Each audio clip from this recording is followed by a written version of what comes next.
Yo, what's up everybody, Aiden here. In this video I'm going to show you how I lost $150 trading stocks. There's a good lesson here I think about adaptation. So last week I feel as though I was trading really well, had some good trade theses and executed the plans, pretty well. Room for improvement, but overall I was pleased. But the market was presenting me with opportunities to take, and the market had a bit of juice in it, had a bit of oomph. This morning, however, on Monday, I sat down and I could see that from my scanner that things had slowed down, the market had changed. However, because I was trading last week, I had this idea that I needed to play full size today. So on the one hand, I think it's good that I can recognize I'm trading well and when it is appropriate from a personal perspective to push size. However, my performance is only half of the equation. The other half is the market environment, like how good's the setup and what's the overall market conditions. And like I say, when I sat down today, the market conditions had changed and I didn't really take that into consideration regarding my position size. I don't mind that I took the trade, but my position size was too big. That being said, it's only $150 loss. I can live with that. It's no big deal. But nevertheless, it still should have been slightly less. So let's have a quick look at the trade. Cool, thanks. Alright, so today I traded HOTH, H-O-T-H. So the first thing that I should mention is that I am part of Roland Wolf's educational program. And last week when HOTH had its big day one, we did have one of the more experienced traders share his thoughts on HOTH. He felt as though it would likely close near its lows because of how it's acted in the past. So today I definitely had to take that into consideration. I also sort of noted that it did have a couple of sort of multi-day moves, so I didn't want to completely rule it out if it is set up in a way that I liked, which it did. So today, so we can see here, this was Thursday, massive day one, 166 million shares traded. Day two, big drop in volume and in price. So this traded like 6 million shares in comparison to the 166 on day one. If we go to the intraday, we can see that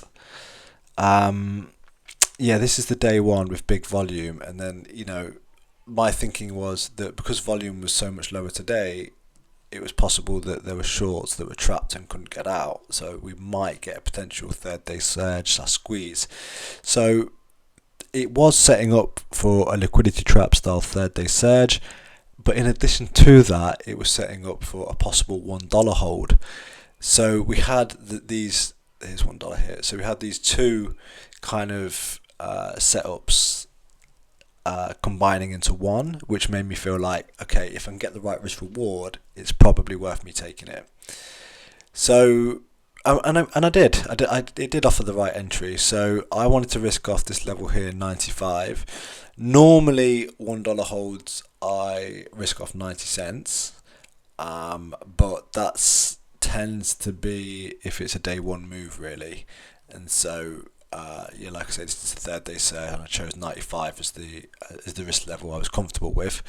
I could have risked off Friday's low of day, which was 97, but I didn't want to risk getting shaken out and this level hold. So, like I say, risked off 95. So I started in pre-market around here. I can't remember. It was around 97, 98, and then my plan was to, if it pushed over one and came down and held one, I would add, and I did do that. I did add, but I didn't really give it a chance to prove itself that it held. I kind of just assumed that it would, and I added, and then within sort of like minutes I was stopped out when 95 broke, and that was pretty much the trade for me. It is a slightly bigger loss than I would have liked at $150, although, like I say, it's manageable. But given the market environment, I probably should have sized in a little bit smaller. Now, one of the reasons why I wanted to show this trade was because, to me, I think this is what a good loss looks like. It's not very glamorous, and it's not very exciting. It's a little bit boring, but it is part and parcel of the game. And I did have a plan, and I did follow it. If you go back and watch a couple of my previous videos, the two most recent ones really, you're going to see where I buy low of day and it has a big spike, and it's all a little bit exciting, and you can think about how much money you've made if you'd sized in this amount, and it kind of gets the senses working.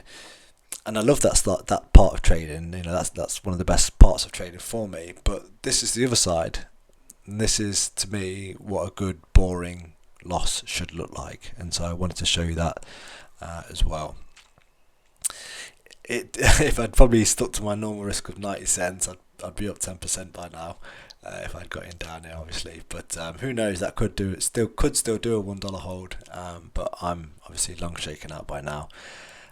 Yeah, that's the trade. I hope there was some value in that for you. I will see you on the next one. Cheers.